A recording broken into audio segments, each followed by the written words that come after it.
자, 증인들 여럿이 나란히 앉아 있었습니다. 그러나 진술만큼은 계속 엇갈리고 있습니다. 도대체 어떻게 된 것인지 이번에는 고영태 씨 얘기를 좀 나눠봤으면 좋겠습니다. 자, 나는요. 일단 먼저 좀 소개를 해드릴까요? 고영태 씨가 뭐라고 얘기했는지 먼저 그 음성 소개해드립니다. 고영태 증인과 최순실의 관계는 어떤 사이였다고 생각합니까? 굉장히 가까운 관계라고 저는 알고 있었습니다. 남녀 관계로 이해도 되겠습니까? 거기까지는 잘 모르겠습니다. 고영태 증인 대답해 보시죠. 네, 절대 그런 관계 아니었습니다. 최순실을 존경합니까? 좋아합니까? 아닙니다. 그러면 미워합니까? 제가 2년 전부터 모욕적인 말과 밑에 직원들을 좀 사람 취급을 안 하는 그런 행위를 좀 많이 해서 그때부터 좀. 자, 좀 설명 좀 부탁드려야 되겠습니다. 황순욱 차장 나오셨는데요. 자, 좋아합니까? 이런 말까지 물을 정도로 여러 가지 얘기가 많이 나왔군요. 네. 사실 이렇게 국정조사가 있기 전까지 최순실 씨와 고영태 씨의 관계에 대해서 확인되지 않은 여러 가지 의혹들이 많았습니다. 특히 남녀 관계가 아니냐라는 소문이 많이 돌기도 했었는데 아마 그 부분에 그 점을 좀 염두하고 질문을 한 것 같습니다만 오늘 이 자리에서는 이 대질신문의 형태였습니다. 고영태 씨와 차은택 씨를 양쪽에 번갈아 가면서 하는 질문이 굉장히 인상적이었고 관심 대상이었는데 네. 일단 고영태 씨가 차은택 씨를 최순실 씨에게 소개를 시켜줬고 차은택 씨 때문에 고영태가 사이가 멀어졌다. 최순실 씨와 이런 내용들을 아마 확인하는 과정이었습니다. 그런데 그 과정에서 차은택 씨가 이런 얘기를 했습니다. 2014년도 말에 고영태 씨와 최순실 씨가 크게 싸웠다. 네. 그리고 고영태 씨 집에 최순실 씨가 가서 무슨 물건을 들고 나오는 과정에서 다툼이 있었다라고 진술을 했는데 그 내용이 나중에 저희가 취재해서 확인한 결과는 강아지였습니다. 아. 그러니까 최순실 씨의 딸 정유라 씨가 키우던 강아지를 고영태 씨가 대신 맡아서 키우고 있었는데 네. 개를 키우다가 이제 골프를 치러 갔답니다. 그래서 네. 집을 비운 사이에 최순실 씨가 와서 네. 그 개를 혼자 놔둔 걸 보고 역정을 내면서 크게 싸웠다고 하는데 그럼 개 때문에 이렇게 둘이 사이가 틀어진 거냐? 그거는 합리적으로 생각할 때 아니라고 보고요. 이 전부터 사이가 나빴었고 왜냐하면 친한 사이였으면 이 집을 그냥 들어왔겠죠. 그런데 부동산에서 왔다라고 거짓말을 하고 열어주지 않는 문을 열고 들어가서 그리고 개가 혼자 있는 걸 확인하고 크게 역정을 내면서 최순실 씨가 싸웠다 이렇게 확인이 되고 있거든요. 그래서 이 관계가 차은택은 고영태 씨와의 관계가 나 때문에 최순실이 멀어진 게 아니다라는 점을 아마 강조하기 위해서 이렇게 진술한 것 같고요. 고영태 씨는 식사 이후에 기자들과 잠깐 인터뷰를 하는 과정에서 차은택 씨가 국정조사에 나와서 하는 말들이 굉장히 악의적이고 의도적인 말들이 많다. 그래서 그거에 대한 좀 억울함을 기자들에게 점심시간 이후에 마구 쏟아내는 과정에서 이런 이야기들이 다 확인이 된 것입니다. 오늘 네티즌들은 고영태 씨가 가장 솔직하게 이야기한다고 평가하는 것 같아요. 그런데요, 제가 보기에는 고영태 씨도 적절하게 거짓말을 꽤 하고 있습니다. 네. 최순실 씨하고 사이가 나빠지기 전에, 그전에는 굉장히 친했던 걸로 보여요. 차은택 씨 증언처럼. 왜 그러느냐? 어제 재벌들, 총수들 청문회에서 다 나왔어요. 네. 고영태 친척이 대한항공의 프랑크푸르트 지점에서 일하다가 제주 지점장으로 임원이 돼서 승진해서 갑니다. 그렇죠. 그걸 안종범 경제수석이 대한항공에 부탁을 해요. 그래서 갔다가 거기서 불미스러운 사건이 있어서 퇴사하게 되는데 안종범 경제수석이 선처까지 요구합니다. 대한항공에서 안 들어줬지만 그러면 고영태 씨가 안종범 수석한테 바로 부탁했겠습니까? 고영태 씨는 최순실 씨한테 부탁을 했겠죠. 그래서 최순실 씨가 영향력을 행사해서 안종범 수석이 움직였기 때문에 고영태 씨하고 최순실 씨 관계는 사이가 깨지기 전에는 매우 밀접한 관계죠. 실제로요. 많은 사람들이 이걸 모아보겠습니다. 최순실과 고영태의 관계는 과연 어땠던 것인지 질문이 쏟아졌습니다. 영상으로 저희가 준비해봤습니다. 최순실을 언제 어떻게 알게 됐냐? 2012년경에 우연찮게 빌로밀로라는 가방 회사를 운영하고 있을 때 지인에게 연락이 왔습니다. 가방 좀 가지고 와서 좀 보여달라고 신상이 있으면. 그래서 그걸 보여주러 간 자리에 최순실이 있었습니다. 어떻게 친하게 됐어요? 친하게 된 게 아니라 가까운 끈이지 않습니까? 언론에 보도된 거와는 전혀 사실과 다릅니다.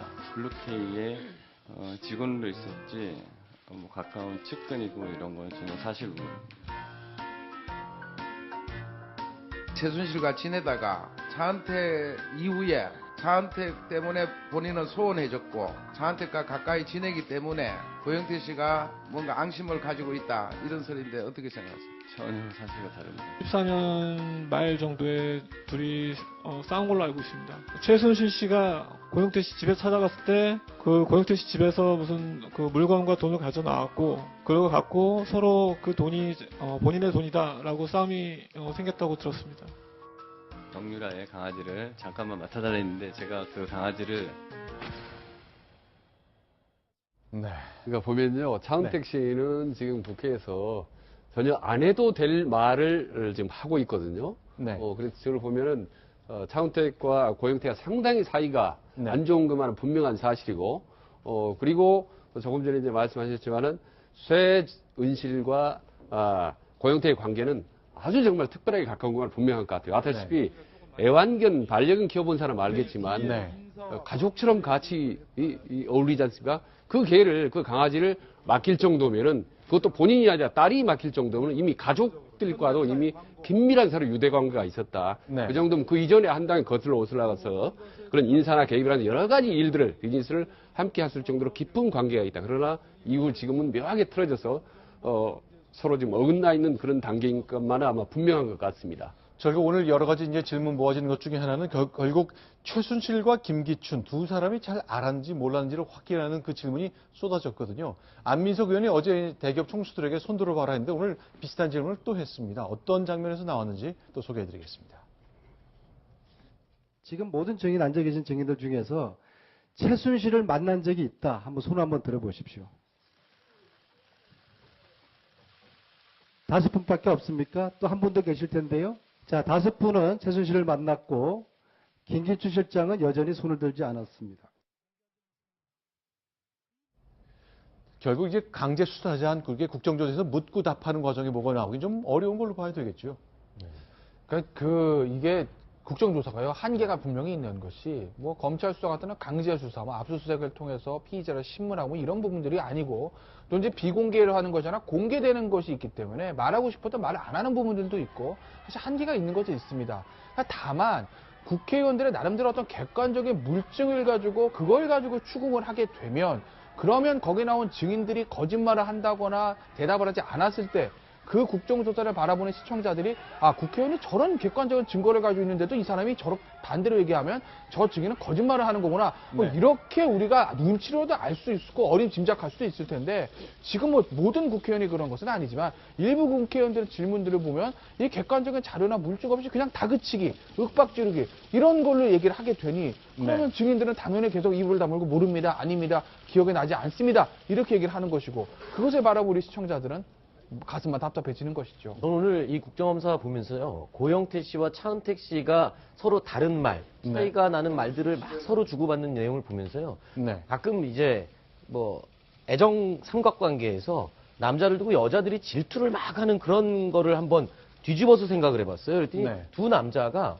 진짜 그 사이에서 서로 질투해서 서로 막 악의적인 얘기를 쏟아내는, 그러니까 이 둘 사이가 틀어졌던 게 어떻게 보면 최순실 국정농단 사건의 폭로, 그리고 이게 진실이 드러나게 되는 오히려 전화 위복의 계기가 된 게 아닌가 그 생각을 하는데, 사실 그 의상실 CCTV를 한 언론에 제보를 한 게 고영태 씨 아닙니까? 근데 그 나중에 이 국정조사에서 그런 얘기를 합니다. 이 보복을 목적으로 찍었냐라고 물어봤을 때 전혀 협박이나 보복을 위해서 한 게 아니다라고 얘기를 했습니다만, 분명히 고영태 씨는요, 지금 최순실 씨가 하는 행동이 그냥 보통의 범상한 행동은 아니며 이게 나중에 밝혀졌을 때 굉장한 파장을 몰고 올 수 있는 엄중한 행동이었다는 건 충분히 인지를 하고 있었다는 거를 그대로 보여준 행동이 아닌가 이렇게 생각할 수 있습니다. 이미 저 영상을 언론에 제공하던 2년 전에 이제 관계가 틀어졌던 거고요. 오늘 실제로 고영태 씨가 국회에서 최순실 씨 관련해서 별로 좋은 얘기를 안 했습니다. 한 말 또 하고 한 말 또 하고 이게 왜 자꾸 저런지에 대한 얘기를 했는데요. 그 장면도 소개하겠습니다. 최순실이 각종 주사제 또는 프로포폴 중독이라는 말이 있는데 사실입니까? 그 프로포폴을 직접 맞는 걸 본 적이 없습니다. 약물 중독인 거는 사실입니까? 아니, 병원은 자주 다닌다. 그 정도는 알고 약물 있습니다. 중독에 걸려있다는 그런 느낌을 받은 적이 있습니까? 약물 중독보다는 그냥 같은 말을 또 하고 같은 말을 또 하고 이런 거를 경험한 적은 있습니다. 결국 이제 모든 것이 틀어진 관계 때문에 시작되고 이렇게 진행됐다는 것 다시 한번 확인할 수 있겠습니다. 이번엔 6번째 소식입니다. 자, 장시호 씨 얘기인데요. 순위 확인하고 또 설명 이어가겠습니다.